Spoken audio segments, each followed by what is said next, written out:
नमस्कार मित्रों, Facebook live में आप सभी का स्वागत है और मैं विजय कुमार पंड्या आपको एक बहुत महत्वपूर्ण खबर बताने वाला हूं जो कि मध्य प्रदेश से है। इस कोरोना के संकट काल में आज मध्य प्रदेश में एक बच्ची के साथ 7 साल की मासूम बच्ची के साथ दरिंदगी हुई है।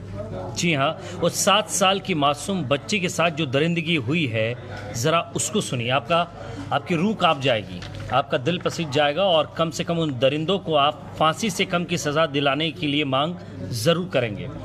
दमोह ज़िले की एक हैवानियत और दरिंदगी आपको बता दूं, 2 आरोपी पुलिस ने गिरफ्तार किए हैं। आपको बता दें कि एक 7 साल की मासूम बच्ची, उसको अगवा किया गया, उसके साथ रेप किया गया, दुष्कर्म किया गया, उसकी आंखें फोड़ दी गईं। आप सोचिए, उस बच्ची की आंखों को निशाना बनाया उन दरिंदों ने, उस बच्ची की आंखें फोड़ दी गईं। 7 साल की मासूम वो बच्ची मध्य प्रदेश के दमोह की, उस बच्ची की आंखें फोड़ने के बाद भी उन दरिंदों का मन नहीं पसीजा। उन दोनों दरिंदों ने उस बच्ची के हाथ पैर बांधे और एक खेत में फेंक दिया। जैसे ही उसके परिवार को पता चला, बच्ची के पास पहुंचे, उस बच्ची को सुरक्षित अस्पताल पहुंचाया, लेकिन वहां से उसे जबलपुर रेफर कर दिया गया। सुबह से ही मुख्यमंत्री शिवराज सिंह चौहान ट्वीट कर चुके थे कि हमारी police, Sagar IG, SP, collector, DSP, additional SP, सब लोग लगे हुए थे। लेकिन इस दरिंदगी को आप क्या नाम देंगे? ये दमोह और उसके आसपास के इलाकों में ये कोई पहली वारदात नहीं है। आप सोचिए, एक लॉकडाउन है, लोग बाहर नहीं निकल रहे हैं, हम पहले ही एक बीमारी से जूझ रहे हैं, लेकिन उन दरिंदों ने एक मासूम बच्ची को अपना शिकार बनाया। उस मासूम बच्ची को अपना शिकार बनाने के बाद उसकी आंखें तक फोड़ दी। आप सोचिए क्या गुजरी होगी उनके माता पिता पर, क्या गुजरी होगी उनके बुजुर्गों पर, जिस घर की वो बच्ची है। उस पूरे इलाके में अभी तनाव का माहौल है। वो 2 लोग जिन्होंने इस दरिंदगी को अंजाम दिया, पुलिस ने उन्हें गिरफ्तार कर लिया है। जी हाँ, जो लोग अभी हमारे साथ जुड़े हैं उन्हें मैं बताना चाहूँगा कि मध्य प्रदेश के दमोह में इस लॉकडाउन के दौरान जहाँ हम घरों में बैठे हैं, जहाँ एक तरफ केंद्र सरकार रामायण दिखा रही है, महाभारत दिखा रही है, लोगों के मन में मानवता डालने की कोशिश कर रही है, हम लोग डरे हुए हैं, एक बीमारी से अलग जूझ रहे हैं, दूसरी तरफ एक मासूम बच्ची जिसे घर से बाहर उठाकर 2 दरिंदे ले जाते हैं, उसके साथ दुष्कर्म करते हैं उस मासूम बच्ची के साथ। और आप उस दरिंदगी की हैवानियत देखिए, उनके अंदर किस तरह की हैवानियत होगी, ये समझने की कोशिश कीजिए कि उस बच्ची की आंखें फोड़ दी। मैं भी एक बच्ची का पिता हूँ, आप भी किसी के पिता होंगे, भाई होंगे, पति होंगे, बेटे होंगे। आप सोचिए कि क्या मासूम बेटियां अब घर में भी सुरक्षित नहीं हैं? क्या मासूम बेटियां घर के बाहर भी सुरक्षित नहीं हैं? हर बार मैं इसी तरह के सब्जेक्ट लेकर आता हूँ और आपसे बातचीत करने की कोशिश करता हूँ। मेरा मकसद सिर्फ आपसे बात करना है और मैं आपसे कहना चाह रहा हूं कि इसको शेयर करिए आप, ताकि उन दरिंदों को फांसी तक पहुंचाया जा सके। उन दरिंदों की इस हैवानियत की सज़ा उनको मिले, कठोर से कठोर, सख्त से सख्त सज़ा उनको दी जाए। यही मांग मैं भी करता हूं, आप भी करिए और लोगों से भी अपील कीजिए कि उन 2 वैश्य दरिंदों को कम से कम फांसी से कम सजा ना हो। आप सोचिए कि क्या गुजर रही होगी उन माँ बाप पर। मध्य प्रदेश में लगातार इस तरह की स्थिति है, गृह मंत्री भी नए बने हैं, क्या कर रही थी पुलिस? हालांकि मैं पुलिस को थोड़ा बहुत तो यहाँ धन्यवाद इतना दूंगा कि आपने लगभग 8 से 10 घंटे में उन दरिंदों को पकड़ लिया। प्लीज़ मैं आपसे आज गुजारिश कर रहा हूँ, इसको शेयर कीजिए। इसलिए शेयर कीजिए क्योंकि ये घटना, दिल्ली की घटना आपने देखी, लेकिन दमोह, टीकमगढ़, छतरपुर, इसके आसपास इस तरह की घटना क्यों होती हैं? क्यों इन दोनों के मन में इस तरह का विचार आया जिसमें एक मासूम बच्ची को शिकार बनाया? कहीं ना कहीं हमारा समाज भी इसमें गुनहगार है कि हम अपने बच्चों को, उनकी सोच नहीं सुधार पा रहे हैं। उनकी सोच सुधारना, एक मासूम बच्ची का क्या गुनाह था? आप सोचिए ज़रा। लोग हमारे साथ जुड़ते जा रहे हैं, वो कह रहे हैं फांसी हो, अब्दुल भाई कह रहे हैं फांसी हो, गोविंद भाई कह रहे हैं फांसी हो। बिल्कुल फांसी होना चाहिए। लगभग 700 लोग मेरे साथ जुड़े हुए हैं और फांसी होना ही चाहिए। जो लोग अभी मेरे साथ जुड़े हुए हैं, आपको बता दूं कि इस बच्ची से रेप के आरोपी, वो वैश्य दरिंदे, आप सोचिए उस बच्ची की आंखें फोड़ दी। मुख्यमंत्री शिवराज सिंह चौहान आज फेसबुक लाइव थे, उन्होंने कहा कि मैं कोशिश करूंगा कि इन्हें फांसी हो, इन दरिंदों को फांसी हो। पूरी खबर भी आपको मैं एक बार बताना उचित समझता हूँ। 700 लोग मेरे साथ अभी जुड़े हुए हैं। ज़रा आप सोचिए, 7 साल की बच्ची को अगवा कर रेप की वारदात को अंजाम दिया गया। उन वहशी दरिंदों ने रेप के बाद बच्ची की आंखें फोड़ दी, दोनों हाथ पैर बांधकर मासूम को खेत में फेंक दिया। बच्ची की हालत अभी भी गंभीर बनी हुई है। मेरी संवाददाता से बात हुई है जितेंद्र गोस्वामी से, वहाँ उसने कहा है कि सर अभी भी बच्ची की हालत ठीक नहीं है, उसको जबलपुर रेफर किया गया है। क्या गलती थी उस मासूम की? क्या हमारे समाज के अंदर आप सोचिए, जहाँ डॉक्टर लड़ रहे हैं, पुलिस लड़ रही है, हर एक बंदा डरा हुआ है, हम एक बीमारी से लड़ रहे हैं, उसके बावजूद इस तरह की घटना सामने आ रही, वो भी लॉकडाउन में। समझने की कोशिश कीजिए कि हमारा समाज किस दिशा में जा रहा है। हम पुलिस पर पत्थर फेंकते हैं, हम स्वास्थ्य टीम पर पत्थर फेंकते हैं, उन पर हमला करते हैं, पुलिस को गोली मार दी जाती है। कल ही श्योपुर और धार की घटना में आपको बता रहा था।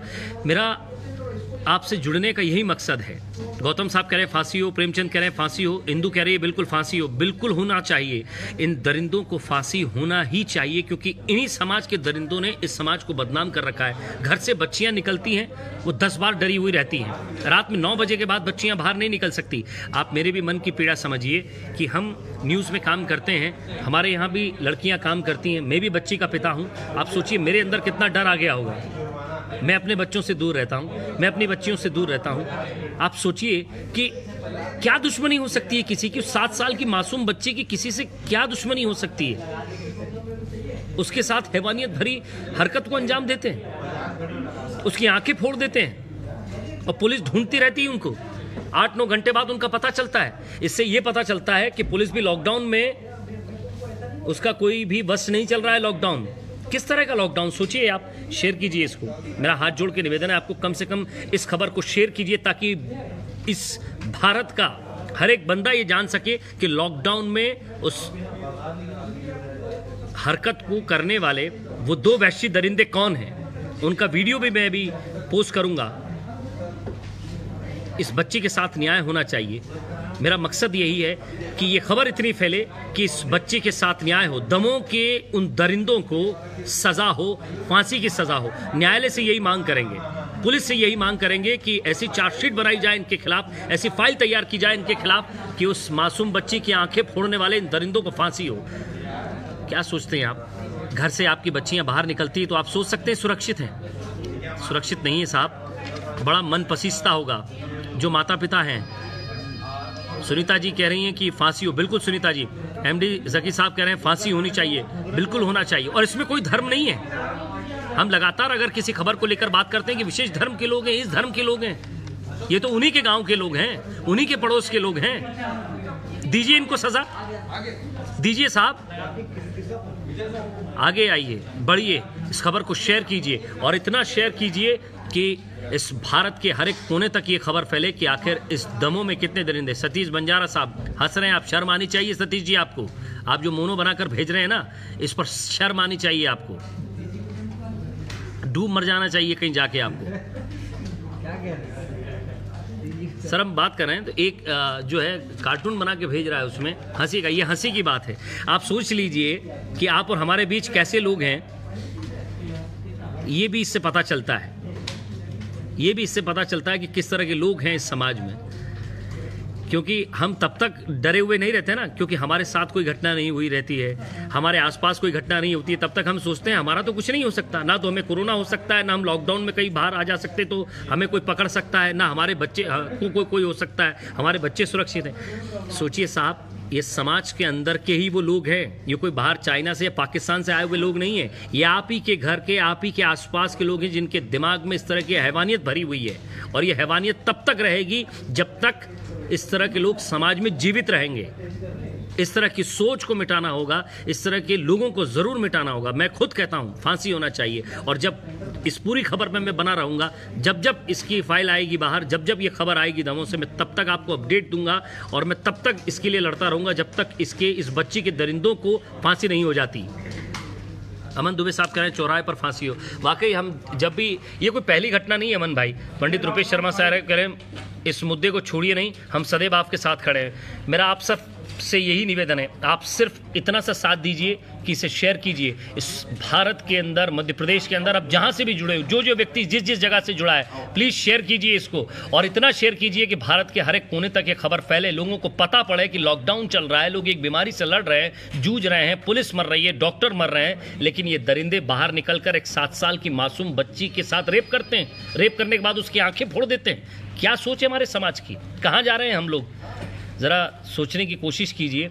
आप ज़रूर सपोर्ट करेंगे। मुझे लगता है कि शायद मेरे इस गुस्से में आने का या इस आवाज़ का आप मुझे भी आवाज़ देंगे। मैं आपको अगर आवाज़ दे रहा हूं तो शायद आप भी मुझे आवाज़ देंगे और मेरी आवाज़ को और लोगों तक पहुंचाएंगे। शेयर कीजिए, ज़रूर शेयर कीजिए। मैं अभी कुछ 1300 लोग मेरे साथ जुड़े हुए, मैं आपसे ये कहना चाह रहा हूँ। पंडित रुपेश शर्मा साहब कह रहे हैं कि फांसी के फंदे पर चढ़ना चाहिए। बिल्कुल पंडित जी, हम आपके साथ हैं। देवेंद्र कुशवाहा कह रहे हैं मैं आपके साथ हूं। बिल्कुल आप इसको शेयर कीजिए देवेंद्र जी। एमडी साहब कह रहे हैं फांसी हो, आप इसको शेयर कीजिए। रंजना महेश्वरी वो हमारे साथ जुड़ी हैं। अजय शुक्ला साहब, डायरेक्ट फांसी होना चाहिए, फास्ट ट्रैक कोर्ट है, न्यायालय है, उन सभी जगह ये पहुंचेंगे। आप सोचिए कि उसके दादा के पास बैठी थी, कुछ सामान लेने के घर के लिए थोड़ा सा बाहर निकली। क्या बच्चियाँ, 7 साल की बच्चियाँ भी घर में सुरक्षित नहीं?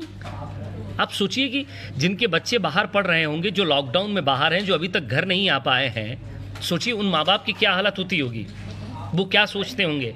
और मैं ये बात इसलिए कह रहा हूँ कि मैं भी एक बच्चे का पिता हूँ। मैं भी ये समझता हूँ कि बच्ची के 5-10 मिनट कहीं जाने का गम क्या होता है। वो जब बच्ची नहीं मिली होगी तो उसके माँ बाप की हालत क्या हुई होगी, और जब उन्हें पता चला होगा कि उनकी बच्ची के साथ इस तरह की घटना हुई है, सोचिए आप किस दर्द से वो गुजर रहे होंगे। सरकारें कह तो देती है कि मुआवजा दे देंगे, बच्ची को पढ़ाएंगे उसके साथ, लेकिन मेरा मकसद यही है। प्लीज़ शेयर कीजिए। मेरा मकसद यही है, मुझे सपोर्ट करना है आपको, तो आप सिर्फ मुझे शेयर करके ही सपोर्ट कर सकते हैं, क्योंकि मैं अगर आपसे बात कर रहा हूं तो आप सिर्फ शेयर करके मुझे सपोर्ट कर सकते हैं। आप सोचिए सरकारों से आप क्या चाहते हैं। आप जो भी लोग मेरे साथ जुड़ रहे हैं, पप्पू राज साहब कह रहे हैं कठोर कार्रवाई होनी चाहिए। पप्पू भाई, सादिक भाई, कैलाश आनंद जी, रूमा मंडलोई जी, आप सोचिए, प्लीज़ इसको शेयर कीजिए। नेहा जी, नेहा कापरी जी जुड़ी है, प्लीज़ इसको शेयर कीजिए। सनी जी, इसको शेयर कीजिए। धर्म जाट साहब, आप सोचिए हमारे समाज में इस तरह के लोग क्यों हैं? हम इस सोच को कैसे ख़त्म कर पाएंगे? क्या मैं आपसे जुड़ रहा हूँ, बात कर रहा हूँ, एक राजनीतिक मंशा क्या होनी चाहिए? क्या इसके बाद सीएम की क्या भूमिका होना चाहिए?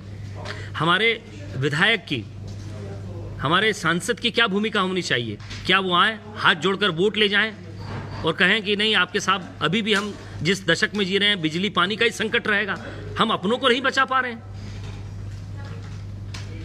आप सोचिए साहब कि किस मानसिकता से आप गुजर रहे हैं। आपकी मानसिकता क्या है? लड़की बाहर निकलती है, 10 कमेंट उस पर होते हैं, कोचिंग पर सुरक्षित नहीं, घर पर सुरक्षित नहीं, बाहर सुरक्षित नहीं, तो कहाँ सुरक्षित है? इस बच्चे को न्याय मिलना चाहिए। मेरा मकसद यही है। उस 7 साल की मासूम से मेरा कोई ब्लड रिलेशन नहीं है, कोई संबंध नहीं है, लेकिन अब संबंध जुड़ा है मानवता का, और मैं तब तक लड़ूंगा इसके लिए जब तक उन दरिंदों को फांसी नहीं हो जाती। मैं आपको वो शॉट भी दिखाना चाहूँगा, ज़रा वो तस्वीर भी दिखाना चाहूँगा कि जब इस बच्ची के दरिंदों को पकड़ा गया। ज़रा मेरे मित्र से मैं कहूँगा, मित्र ज़रा वो दिखाना शॉट जहाँ उस बच्ची के दरिंदों को पकड़ा गया। दमोह वाला आरोपी गिरफ्तार। ये देखिए, ये वो तस्वीर है जहां उन दरिंदों को पकड़कर लाया जा रहा है। ये है वो दरिंदे, ये देखिए आप, ये पुलिस वहां पहुंची, उसी गांव के वो दरिंदे थे, उन्हें पकड़कर लाई, और अब इन दरिंदों को फांसी के फंदे तक पहुंचाना है। यही मकसद होना चाहिए और यही मकसद है भी। समीर भाई प्लीज़ ज़रा शेयर कीजिएगा और भी लोगों तक पहुंचाइएगा, क्योंकि दिल्ली की घटना सबने देखी, जम्मू कश्मीर की घटना सबने देखी, एक मंदिर में एक बच्ची के साथ दुष्कर्म हुआ, वो घटना सबने देखी, लेकिन मध्य प्रदेश की इस दमोह की वो 7 साल की मासूम बच्ची जिसके साथ ये घटना हुई है, मेरा मतलब ये कि इसको को न्याय मिलना चाहिए। जब देश से आवाज़ उठेगी, प्रदेश से आवाज़ उठेगी, अलग अलग जगह से आवाज़ उठेगी, तब वाकई इस बच्ची को न्याय मिलेगा। मेरा आपसे यही मकसद है। कुछ और लोग, मैं जब इस तरह की घटनाएं होती हैं, मित्र ज़रा मैं आपसे पूछना चाहूँगा, आपकी शादी हो गई? जी जी। कितने बच्चे हैं आपके? एक है। कौन है, लड़का है लड़की? लड़का है। लड़का है। क्या इस तरह की घटनाएं होती हैं, हमें अपने बच्चों को, लड़कों को क्या सीख देनी चाहिए अब कि वो बच्चों का सम्मान करे, औरतों का सम्मान करे घर में, क्योंकि इस सोच को बदलना है दोस्त। जी जी, बिल्कुल, चाहे वो बात मेरी हो चाहे पूरे समाज की है, सभी देशवासियों को अपने बच्चों को अच्छा संस्कार देना ही चाहिए। हर एक माँ बाप भी अच्छा संस्कार ही देते हैं, लेकिन हमको इसको और भी अच्छे तरह से संस्कार देना चाहिए ताकि इस तरह की समाज में घटनाएं न हो। निश्चित तौर पर ये संस्कार, अच्छे संस्कार देने से ही इस पर लगाम लगाया जा सकता है। प्लीज आप अपने बेटों को समझाइए। मैं इसके लिए सिर्फ एक ही मुहिम चला सकता हूं कि जब तक आप अपने घर के बेटों को नहीं समझाएंगे, आदमियों को नहीं समझाएंगे, अपने भाइयों को नहीं समझाएंगे, शायद तब तक इस तरह की हैवानियत होती रहेगी, इस तरह की चीज़ें होती रहेंगी। कुछ और लोग मेरे साथ जुड़ेंगे, मैं कुछ ऐसे लोगों से भी जुड़ूंगा जो खुद बच्चे के पिता हैं। वो क्या सोचते हैं। मेरे साथ शैलेंद्र द्विवेदी जी हैं और कैलाश जी भी हैं। ये भी, कैलाश जी आप तो 2 बच्चियों के पिता हैं। सोचिए कि जब बच्चे हमारे इधर उधर हो जाते हैं, 2 घंटे नज़र नहीं आते, तो हमारे मन में किस तरह की। मैं जब एक बार, मैं कोई कहानी नहीं सुना रहा हूँ फेसबुक लाइव में, मेरी बच्ची मेले में सिर्फ आधे घंटे के लिए घूम गई थी कैलाश जी। ये सोचिए मेरे पाँव के नीचे ज़मीन नहीं थी। आज उस बच्ची के साथ जो हरकत हुई है, मैं तमाम दर्शक जो हमारे साथ अभी जुड़ रहे हैं, मैं उनसे यही कह रहा हूँ, 2500 दर्शक अभी हमारे साथ जुड़े हुए हैं। कैलाश जी, आप भी 2 बच्चे के पिता हैं, क्या मैसेज देना चाहेंगे आप?